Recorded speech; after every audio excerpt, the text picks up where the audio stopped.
Kasta zaman kerajaan Majapahit itu bukan cuma ada 4. Apakah benar? Mari kita bahas. Di pelajaran sejarah dulu dijelaskan bahwa strata kasta itu cuma ada 4. Padahal menurut beberapa referensi yang saya baca, kasta zaman kerajaan Majapahit itu dibagi menjadi 7 golongan, teman-teman. Menariknya, dari sistem kasta ini, semakin tidak memikirkan keduniawian atau tidak mempunyai harta, maka kasta masyarakat akan semakin tinggi gitu. Berbeda dengan konsep hari ini tentunya, lu punya uang, lu punya kuasa. Berikut daftar urutan 7 kastanya, teman-teman. Yang pertama, Brahmana adalah mereka yang bermukim lama di pertapaan untuk mendekatkan diri pada Tuhan. Mereka juga tidak punya hasrat sama sekali untuk mengumpulkan kekayaan pribadi. Golongan ini biasanya terdiri dari pemuka agama dan tentunya mereka menempati posisi paling tinggi. Posisi yang selanjutnya yaitu kasta ksatria. Golongan ini bisa disebut adalah PNS-nya zaman Majapahit.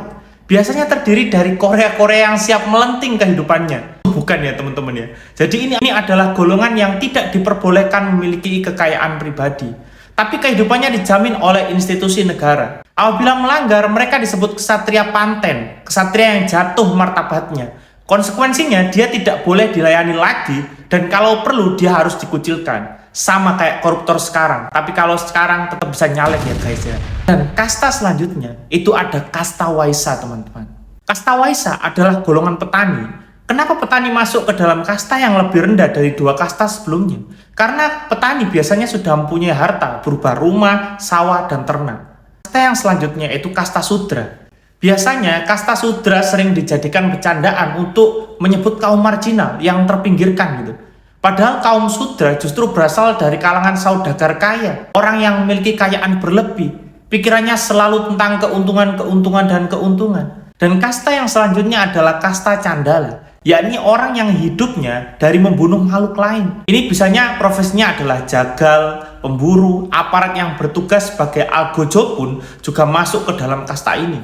Dan yang keenam, meleca. Ini yang paling menarik, yaitu semua orang asing yang bukan pribumi dan merupakan seorang saudagar, merupakan salah satu kasta terendah pada masanya. Seperti yang sudah kita bahas di video sebelumnya, dengar sangat aneh apabila menurut buku-buku sejarah di sekolah disebutkan bahwa Islam disebarkan oleh pedagang yang bukan pribumi. Mereka saja memiliki kasta rendah, bagaimana bisa mempengaruhi orang lain dalam berdakwah tentang Islam? Dan kasta yang terakhir adalah kasta tuja. Mereka yang hidupnya selalu merugikan masyarakat. Profesi orang-orang di kasta ini seperti penipu, pencuri, koruptor, perampok, begal, dan sejenisnya. Lalu siapa yang menyebarkan Islam di tanah Jawa? Nantikan video berikutnya.